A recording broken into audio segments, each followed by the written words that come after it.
धर्म क्षेत्र कुरुक्षेत्र से विजय सभरवाल अपने त्रिशूल प्रोग्राम में आपके समक्ष एक बार फिर।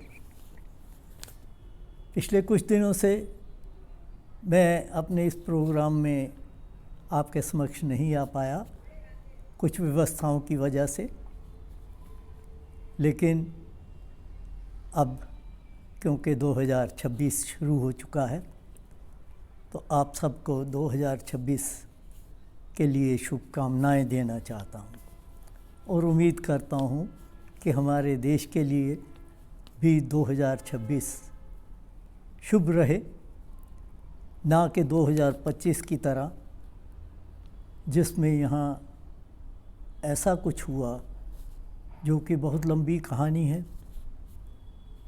लेकिन सारांश में ये है कि देश भर में कई जगह पर फ्लड आए, फसलें तबाह हुई, उसके बाद धार्मिक संस्थानों पे भड़कम भागदौड़ हो गई। भागदौड़ में कईयों की मौतें हो गई, रेलवे स्टेशन पे मौतें हो गई, रेलवे एक्सीडेंट्स हो गए जिसमें कई मौतें हो गई। और फिर उसके बाद हमारे जम्मू कश्मीर में पुलवामा में उग्रवादियों ने अटैक कर दिया। भारत ने सिंदूर नाम से पाकिस्तान के ऊपर अटैक किया, जो कि 3 दिन के बाद रोक दिया गया। और सबसे बड़ी बात कि हमारे प्रधानमंत्री मोदी जी के पुराने दोस्त ट्रंप जब अमेरिका के प्रेसिडेंट बने तो बनते ही उन्होंने हमारे देश के ऊपर 50% हमारे निवेश के ऊपर टैक्स लगा दिया, ये कहते हुए कि हम रशिया से ऑयल लेना बंद करें। तो ये ऐसी चीज़ें हुई जिससे हमारे देश की साख दुनिया भर में घटी। और मैं ये कहता हुआ भी हिचकिचा नहीं सकता कि हमारे देश की फॉरेन पॉलिसी बुरी तरह से फेल हुई इस दौरान। लेकिन उम्मीद करता हूँ कि 2026 आगे बढ़ के हमारे देश और विदेश में भी कई देशों के लिए शुभ हो। लेकिन 26 के शुरू होते ही, आज तो अभी 2 दिन ही बीते हैं,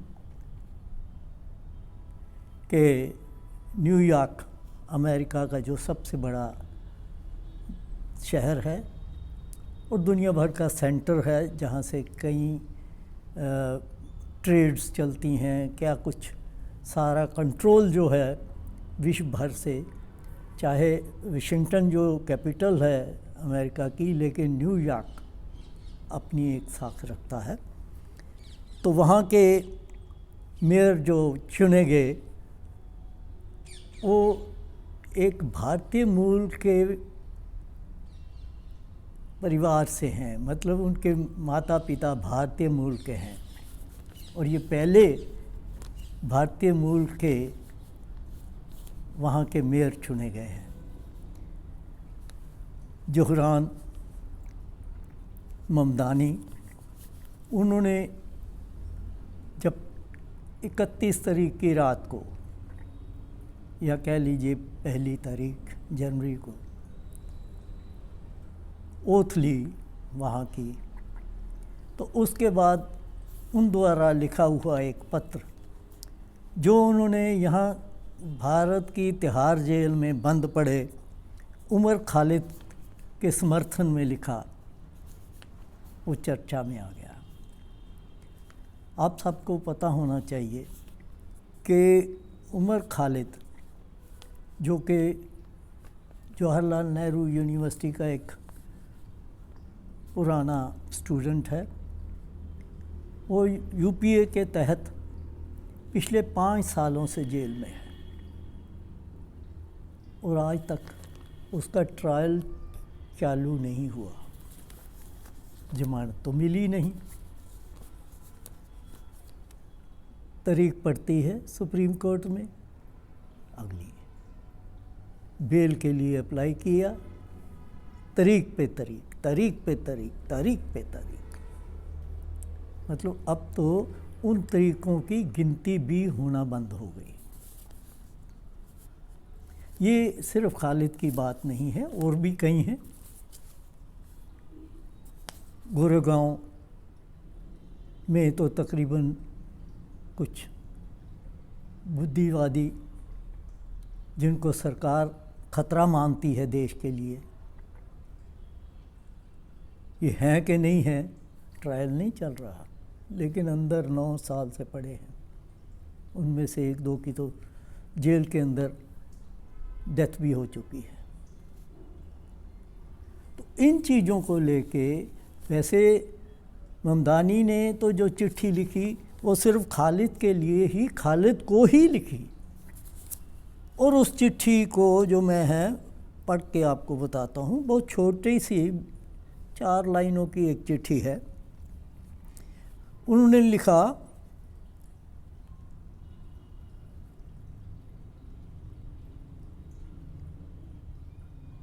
ममदानी ने लिखा, डियर उमर, मैं अक्सर तुम्हारे उन शब्दों को याद करता हूँ जिनमें तुमने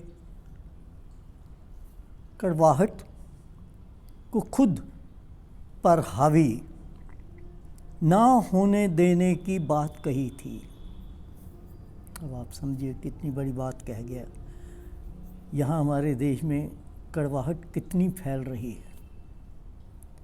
आगे उन्होंने कहा कि तुम्हारे माता पिता से मिलकर मुझे खुशी हुई और हमें तुम्हारी चिंता है। ये चिट्ठी उनके खालिद के एक दोस्त के पास आई। उन्होंने इसको एक्स पे चढ़ाया, जिससे ये चर्चा हुई, और बीजेपी ने इस चीज़ को इस तरह लिया कि हम इस चीज़ को बर्दाश्त नहीं करते कि कोई हमारा इंटरनल अफेयर में इंटरवेंशन करे। लेकिन इसके अलावा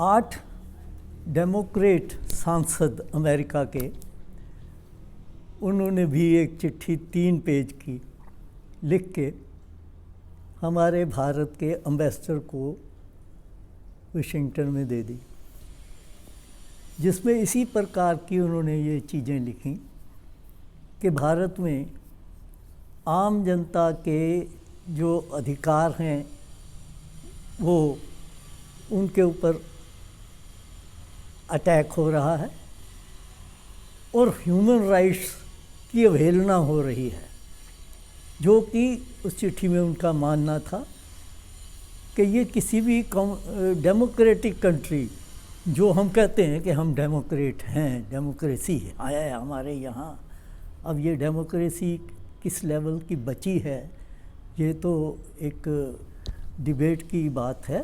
कुछ लोग तो इसको बहुत तालियां बजा रहे हैं कि बहुत अच्छा हो रहा है। कुछ ये मानते हैं कि जो डेमोक्रेसी आज से कुछ साल पहले तक थी, वो डेमोक्रेसी यहाँ कम हुई है। संस्थाएं जो डेमोक्रेसी को कंट्रोल करने वाली हैं वो कमज़ोर हुई हैं। जब वो कमज़ोर होंगी तो नेचुरली डेमोक्रेसी कमज़ोर होगी। तो वो 8 जो सांसद हैं उन्होंने भी वहाँ चिट्ठी दे दी। तो मैं नहीं समझता कि ये किसी भी तरह से हमारे देश की साख को बढ़ाती हैं। जो चीज़ अभी तक गोदी मीडिया यहाँ हमारे भारत में हमसे छुपा के बैठी हुई थी, वो चीज़ें अब बाहर से उभर के सामने आ रही हैं और देश की साख जो है वो घट रही है। उम्मीद करता हूँ कि 2026 में इन चीज़ों को हमारे नेता समझेंगे, उस तरफ ध्यान देंगे। सिर्फ इलेक्शन जीतना ही डेमोक्रेसी नहीं होती, डेमोक्रेसी में कई चीज़ें ऐसी होती हैं जो आम जनता के जो अधिकार हैं उनको सेफ गार्ड करना भी एक अंग है डेमोक्रेसी का। तो आज इतना ही, फिर मिलेंगे। मेरा प्रोग्राम अच्छा लगे तो इसको पसंद भी करिए और इसको शेयर भी करिए। आप सबका धन्यवाद।